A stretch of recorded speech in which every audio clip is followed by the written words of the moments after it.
श्रीमद् भगवत गीता प्रथम अध्याय का महात्म्य। एक समय की बात है, कैलाश पर्वत पर महादेव व पार्वती जी की आपस में गोष्ठी हुई। तब पार्वती जी ने महादेव जी से पूछा, महादेव जी, आप अपने किस ज्ञान से पवित्र हुए हैं? वो कौन सा ज्ञान है जिसके बल से संसार के लोग आपको शिव जानकर पूजते हैं, जबकि आपके कर्म कुछ और ही दिखाई देते हैं? आप मृगशाला ओढ़े, अंगों में मसानों की विभूति लगाए और गले में सर्पों व मुंडों की माला धारण किए रहते हैं। इसमें तो कोई कर्म पवित्र है नहीं। अतः आप मुझे उस ज्ञान के विषय में बताएं जिसके बल से आप अंदर से पवित्र हैं।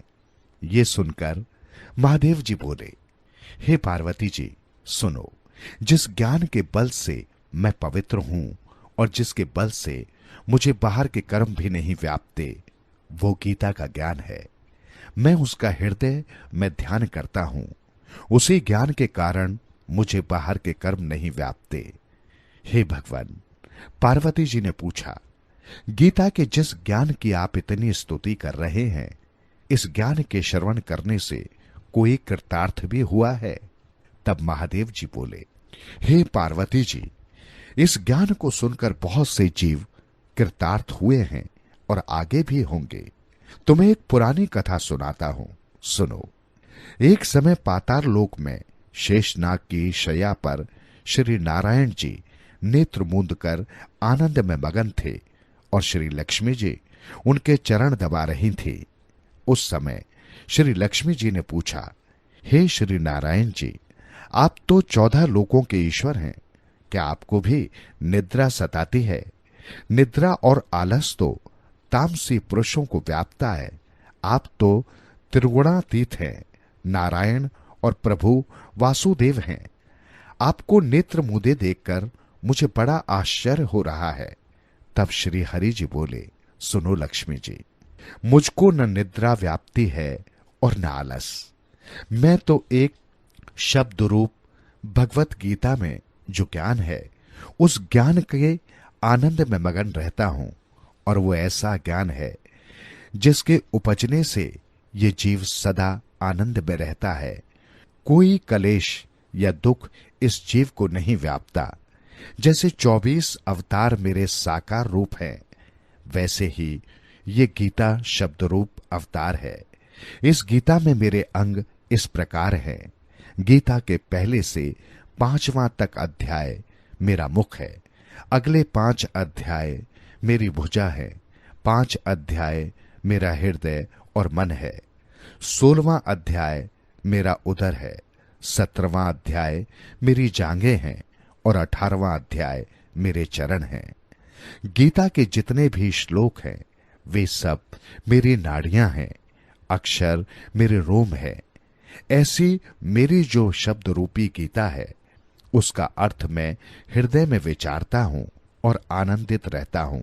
हे लक्ष्मी जी, तुम समझती होगे कि तुम मेरे चरण दबाती हो, मैं इस आनंद में मगन रहता हूं, मगर नहीं, मैं तो जिस आनंद में मगन रहता हूं वो गीता ज्ञान है। ये सुनकर श्री लक्ष्मी जी ने कहा, हे प्रभु, यदि गीता जी का ऐसा ही ज्ञान है तो कृपया कर मुझे बताएं कि कौन कौन से जीव इसे सुनकर कृतार्थ हुए हैं। हे सुंदर वर्ण वाली लक्ष्मी जी, सुनो। श्री नारायण बोले, गीता के ज्ञान को सुनकर बहुत से जीव कृतार्थ हुए हैं। हे लक्ष्मी जी, गीता के अध्याय का महात्म्य तो पीछे कहूंगा, पहले श्लोक कहता हूं। सर्वशास्त्रमयी गीता सर्वदेव भयो हरि, सर्वतीर्थमयी गंगा सर्वधर्म मयोदया, मनोजानत पाप पुण्य दे ही जानत आपदा, गीता सर्व कृष्ण जानत माता जाने सुपिता, द्वे द्वे लोचन सर्वणम विद्वानम त्रयलोचन, सप्तलोचन धर्माणम ज्ञानी नाम अनंत लोचन। अब पहले अध्याय का महात्म्य सुनो। शिव पार्वती जी से इस भांति कहते हैं जिस भांति नारायण जी ने लक्ष्मी जी को सुनाया था। श्री हरि बोले, हे लक्ष्मी जी, शूद्र वर्ण का एक प्राणी था जो चांडाल का कार्य करता था और तेल नून नमक का व्यापार करता था। उसने एक बकरी पाली हुई थी। एक दिन वो बकरी चराने गया तो वृक्षों से पत्ते तोड़ते समय उसे एक सर्प ने डस लिया। तत्काल उसके प्राण निकल गए। मरकर उस प्राणी ने बहुत से नरक भोगकर एक बैल की योनि में जन्म लिया। उस बैल को एक भिक्षुक ने खरीद लिया। भिक्षुक उस बैल पर चढ़कर भिक्षा मांग कर लाता और अपने कुटुंब का भरण पोषण करता। रात होने पर बैल को घर के द्वार पर बांध देता और थोड़ा सा भूसा लाकर उसके आगे डाल देता। भूसे की मात्रा इतनी अपर्याप्त होती थी कि उससे बैल का ढंग से पेट नहीं भर पाता था। दूसरे दिन वो फिर बैल पर चढ़कर भीख मांगने निकल जाता। कई दिन इसी प्रकार गुजर गए। एक दिन भूख का मारा बैल बीच रास्ते में गिर पड़ा। वो मरने को था मगर उसके प्राण नहीं छूटते थे। नगर के लोग देखते और दया के मारे ईश्वर से उसकी मुक्ति की प्रार्थना करते।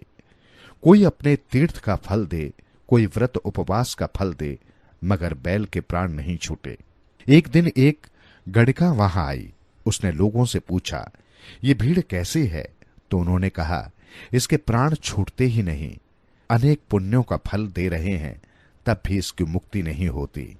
तब गड़िका ने कहा, मैंने जो कर्म किया है उसका फल मैंने इस बैल के निमित्त किया। उसके इतना कहते ही बैल की मुक्ति हो गई। तब उसने एक ब्राह्मण के घर जन्म लिया। पिता ने उसका नाम सुशर्मा रखा। जब वो बड़ा हुआ तो पिता ने ही उसे शिक्षा दी।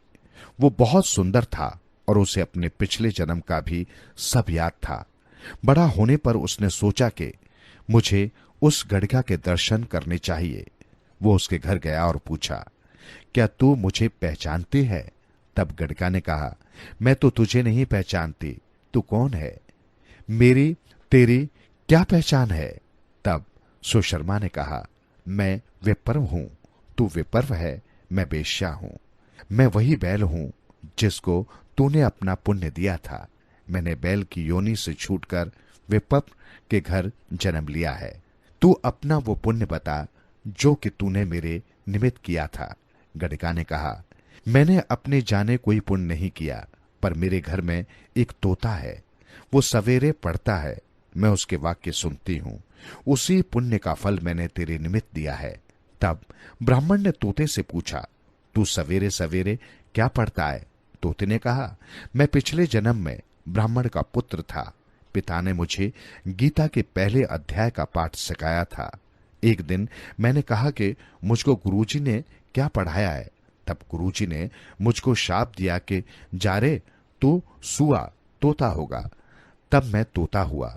एक दिन फंदक मुझे पकड़ ले गया और उसने एक ब्राह्मण ने मुझे मोल ले लिया। वो ब्राह्मण अपने पुत्र को गीता का पाठ सिखलाता था। तब मैंने वो पाठ सीख लिया। एक दिन उस ब्राह्मण के घर चोर आए। उन्हें धन तो प्राप्त न हुआ, वो मेरा पिंजरा ही उठा कर ले गए। ये गड़िका उस चोर की मित्र थी। उसने मुझे इसके पास दे गए। सो मैं नित्य गीता जी के पहले अध्याय का पाठ करता हूं और ये सुनती है। पर इस गड़िका की समझ में नहीं आता कि मैं क्या पढ़ता हूं। इसने वो पुण्य तेरे निमित्त दिया था। लो, ये श्री गीता जी के पहले अध्याय का फल है। तब उसने कहा, हे तोते, तू भी ब्राह्मण है, मेरे आशीर्वाद से तेरा कल्याण हो। हे लक्ष्मी जी, इतना कहने से तोते की मुक्ति हुई और उस गड़िका ने भी भले कर्म ग्रहण किए। वो नित्य प्रति स्नान करते और गीता जी के पहले अध्याय का पाठ करते। इसलिए क्या ब्राह्मण, क्या क्षत्रिय और क्या वैश्य, सभी उस वेश्या की पूजा करने लगे। श्री नारायण ने कहा, हे लक्ष्मी जी, जो अनजाने में भी गीता का प्रथम पाठ श्रवण करे तिसको भी मुक्ति मिलेगी और इसका फल कितना कहूं, अतुल फल है। ये पहले अध्याय का महात्म्य है जो तूने श्रवण किया।